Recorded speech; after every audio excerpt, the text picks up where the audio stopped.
Miss হবে না আপনার পছন্দের টিভি শো। দেখুন জি5 অ্যাপে একদম ফ্রি। আমি জানি আয়ুষ্মান বাবু, আমার জন্য আপনাকে অনেক প্রশ্নের মুখোমুখি হতে হয়েছে, তবে আমি এও জানি যে আমি কোনো অন্যায় করিনি। স্বয়ং বৌরানীমাও জানে। যাক, আমি আর এসবের মধ্যে নিজেকে জড়াতে চাই না,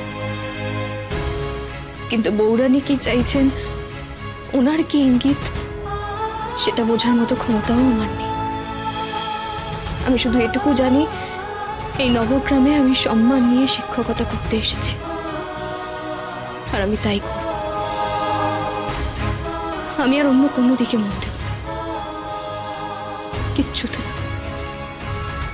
ভালো থাকবেন আয়ুষ্মান বাবু।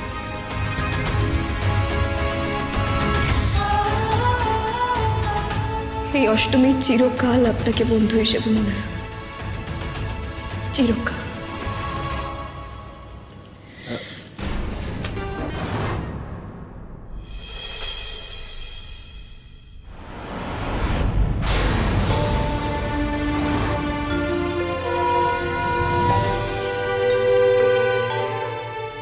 কি হলো? ঠাকুরের হাতে ছ্যাঁকা লাগলো তো।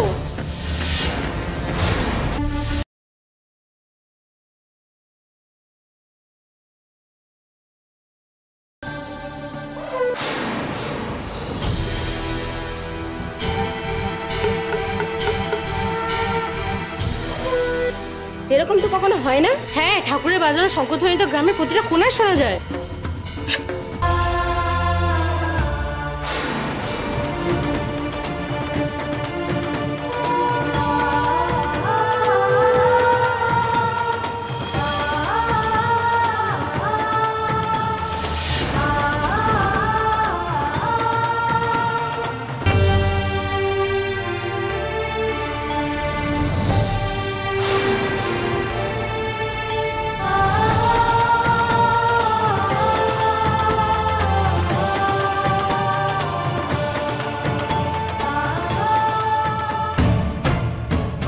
কি করে হচ্ছে?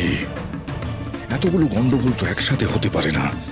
চন্দন শুকিয়ে যাচ্ছে, ঘন্টা তুলতে গেলে সেটা ভারী হয়ে যাচ্ছে, সবকিছু অস্বাভাবিক হচ্ছে। কেন কেন হচ্ছে এমন?